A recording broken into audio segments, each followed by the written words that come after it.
I was just reading an article in what I still quaintly refer to as the paper about Samuel Alito, the United States Supreme Court Justice, who not only flew an upside-down American flag at his home in Virginia in an apparent show of solidarity with the January 6 insurrectionists, but also flew an appeal to heaven flag, which is associated with Christian nationalism, at his vacation home in New Jersey last year. And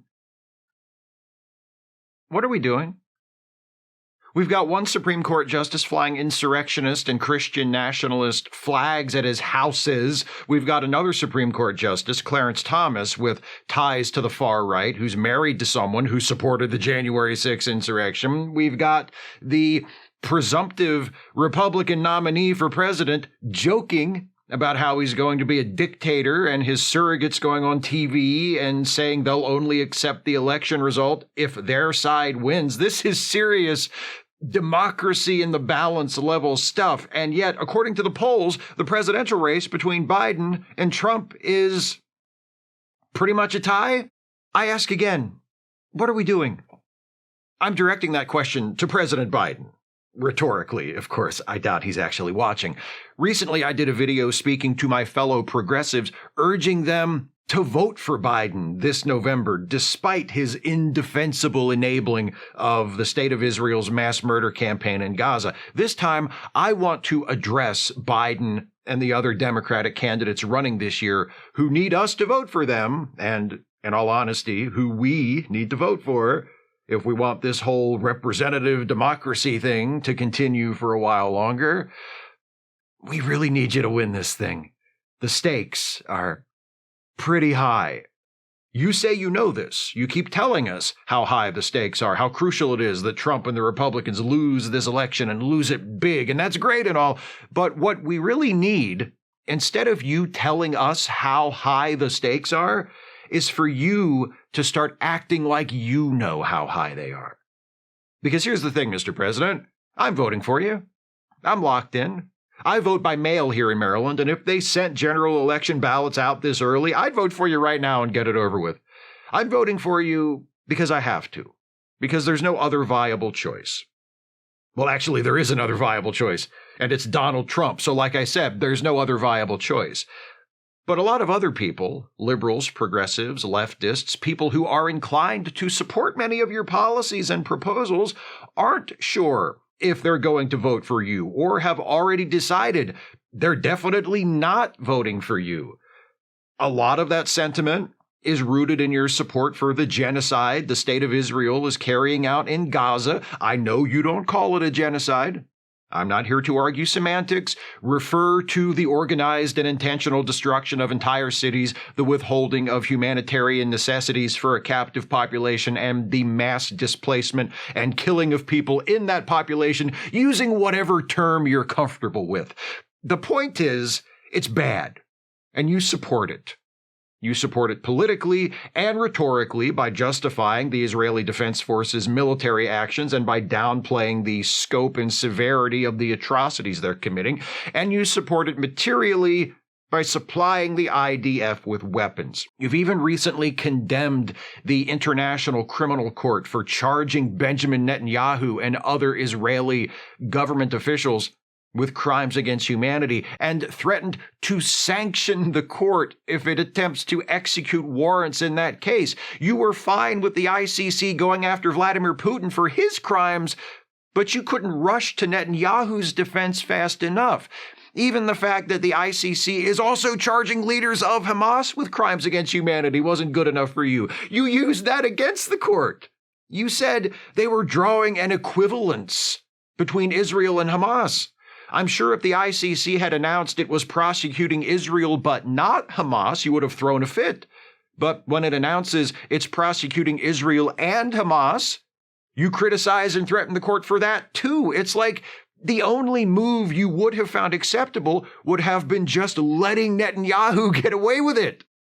Not a good look, Joe. But not all of the reluctance to vote for you is because of Gaza.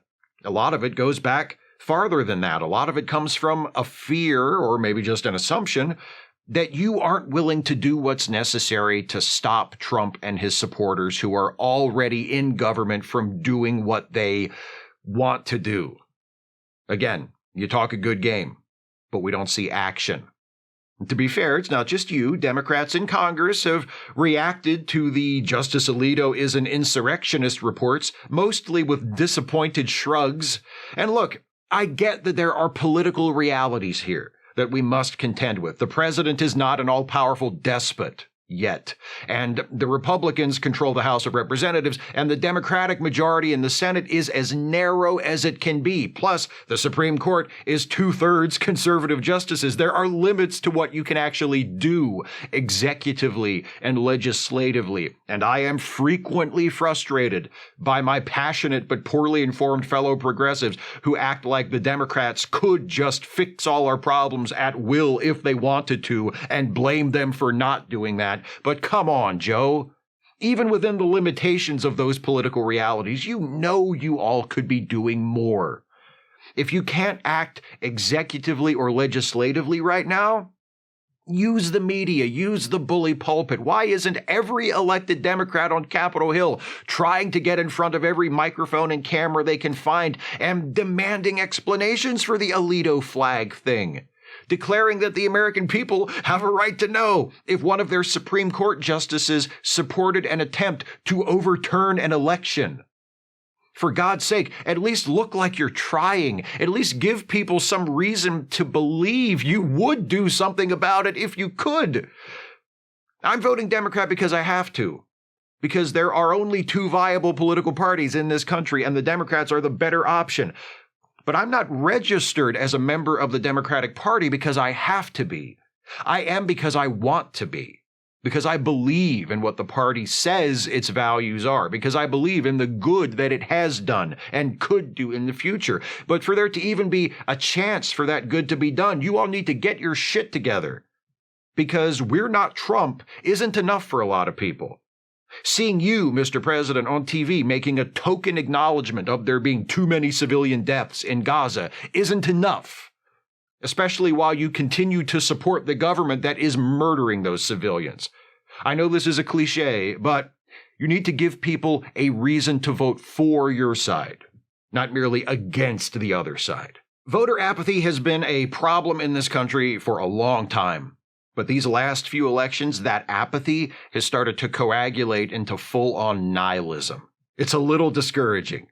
It's frustrating, too, because this is a problem that runs in both directions. Yes, I get it. From your perspective, it's not worth trying to appeal to leftists and young people because they don't vote in large numbers. But from their perspective, those leftists and young people don't vote, or at least don't vote for Democrats, because they don't see the point. Each side is amplifying the problem and convincing themselves even more strongly that the other side isn't worth the effort. But you know what's the most frustrating thing to me? Every time I see you, Mr. President, or any other Democrat moderating their tone or lowering their expectations or carefully calibrating their language in order to draw in people from the right or the center right, all I can think of is how many people from the left you're running off by doing that. It's as if mainstream Democrats think the only way to win an election is to flip enough Republicans. 36% of the people in this country are aged 18 to 44. Most of them support gender equality and equality for queer people. Most of them support racial justice. Most of them support immigrants and refugees. Most of them believe health care should be a human right and available to everyone. Most of them believe in higher wages and more rights and protections for workers. Most of them support a permanent ceasefire in Gaza. And when they vote, more of them vote for Democrats than for Republicans. So why are you taking them for granted?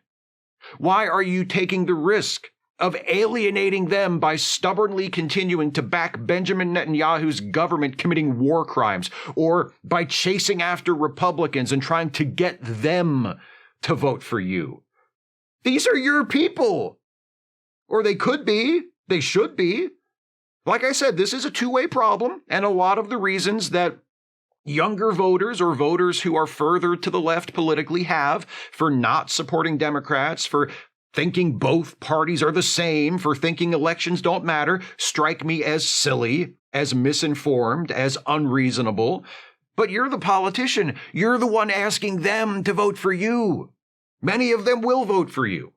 Many more would if they thought they had a reason to, if they thought you and other Democrats could be counted on to do the right thing and to fight for them. There are examples among elected Democrats that you should follow. Democrats with guts. Democrats who are fighters. The Squad, Representatives Ocasio-Cortez, Presley, Omar, and Tlaib, Senators Bernie Sanders and Elizabeth Warren and Ed Markey. My God, if we only had 50 more Ed Markeys in the Senate. The governor of my state of Maryland, Wes Moore. You don't have to try and win elections by snatching crumbs away from the Republicans. Hey, here's a thought. Fuck the Republicans. If you motivate and mobilize progressives in this country to not only vote for you this time, but to keep voting for you in big numbers in every election, you won't need to tiptoe around trying to enact a few reforms here and carry out a few new policies there without upsetting people on the right. They're not the majority. They don't give a shit about the Constitution or the rule of law or free speech or anything else they claim to care about. They shouldn't get to run this show. So I ask again, what are we doing here? Do we want a country with a government that is empowered and directed by the will of the people, that works in the interest of the people? Do we want to move in the direction of justice and liberty and equality, or do we want to go the other way? Because it's up to us, all of us. We, the people, have our part to play with our voices and our votes, but you politicians have a role here too, Mr. President. I want you and the Democrats to win this election. I want my fellow Americans to shake off their apathy and nihilism. I want them to vote for you.